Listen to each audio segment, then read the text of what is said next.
The Green Bay Packers made the right move and they get proof that they did the right thing. Guys, what am I talking about? Before I jump into it, hit that subscribe button. Okay, so let's get into it. As you know, the Packers suspend Jair Alexander prior to the Minnesota game last week because of his shenanigans. Did I just say the word shenanigans? Is that a Wisconsin term? Anyways, so prior to all of the coin toss stuff that happened versus the Carolina Panthers, Packers make an example of Ja in suspending him. So what does this article say? It says this is the first week Alexander has practiced in full since injuring his back in week 4. Guys, do you think it is coincidental that this is Jair's first week out there, first full week out there practicing? I don't think it is. I think Jair wants to get out there. I think he wants to just prove himself as being the highest paid corner in football. And when you mention the name Jair Alexander around the league, a lot of people think that Jair is one of the best cornerbacks out there. So I think Jair is wanting to get out there, wanting to prove he doesn't want to this stuff to happen again. I think there was some embarrassment there. So that being said, the Packers absolutely did the right thing. So what does Matt LaFleur have to say about Jair's practice this week? He says he's been awesome. He's had a great attitude, came in with great energy.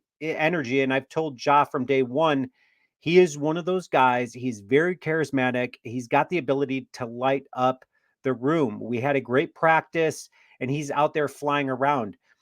And just his energy can uplift everybody. It's great to have him in a good place. We're excited about his ability to get out there and play. I just quite frankly can't wait to watch him go out there and play. So, confirmation and affirmation that the Green Bay Packers did the absolute right thing in suspending Jair Alexander last week. And it gave opportunity to guys like Carrington Valentine, who, that guy he's a gamer. And when Jair sees a young guy like Valentine and Ballantyne out there stepping up and playing big, that puts pressure on a guy like Jair. So it absolutely was a brilliant move on the Green Bay Packers part by suspending him last week. So must win situation, obviously win and in. So what is the latest on the injury front for the Green Bay Packers? It says right here, the Packers have listed Watson, Jaden Reed, Dontavian Wicks, and 5 other questionables for Sunday's regular season final game versus the Chicago Bears. So who are those other 5 questionables? It says Jenkins with his knee and ankle, linebacker Preston Smith, tight end Luke Musgrave with his kidney, running back Emmanuel Wilson, shoulder, and Luke Tenuta.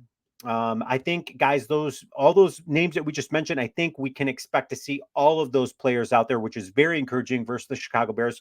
Packers haven't been this quote unquote healthy, if you want to even say that, for most all season. So it's going to be great to see everybody out there playing. Who are they going to be without? It says right here, AJ Dillon and Rudy Ford have been ruled out. Linebacker Isaiah McDuffie with a concussion and neck is doubtful. I don't think we're going to be able to see Isaiah McDuffie out there. So when we start talking about Christian Watson, what does Watson say? He says, obviously, it's still kind of tough.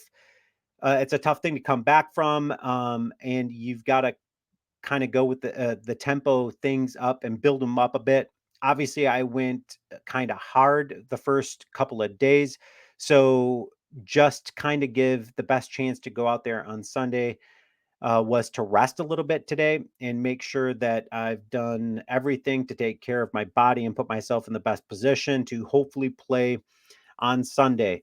So here's my thoughts on Christian Watson. He's obviously, he's like, hey, listen, I pushed it for a couple of days. Now I need to take a little bit of a rest. I think Christian Watson's going to be nothing really more than, just a couple of good targets or 2, but he's going to be a nice decoy for the Chicago Bears and for the Green Bay Packers against the Chicago Bears. I think when we start mentioning names like Bo Melton is going to be a dude that has already just, he's completely gone out there and balled out the last couple of weeks versus Carolina and then versus Minnesota. I think we can expect to see that same type of game performance by Bo Melton. It's going to be interesting. You're going to have Bo Melton, Dontavian Wicks, and Jaden Reed, all 3 favorite targets, I feel. And then you got Christian Watson of Jordan Love. So Packers are super loaded and talented. And then you start talking about bringing in Luke Musgrave. So what does it say about Luke Musgrave? Musgrave, he is quoted as saying, "I want to play, definitely want to play, but we're going to have to take it day by day to see." Luke Musgrave is one of those guys that just loves to be out on the football field. You've heard it from the coaching staff. Luke Musgrave has this contagious ability of just wanting to learn and be the best at his position out there.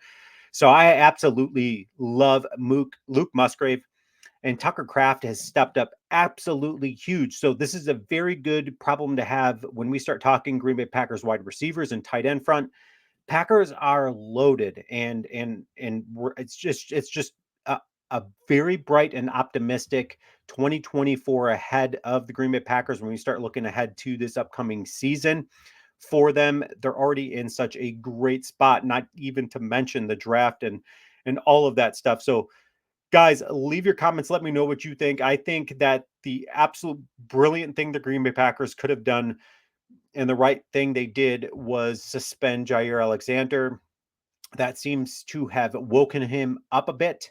So I'm excited to see how he performs out there this week versus the Chicago Bears against Moore, a guy who is a huge threat to that team. Packers have got to shut down Justin Fields.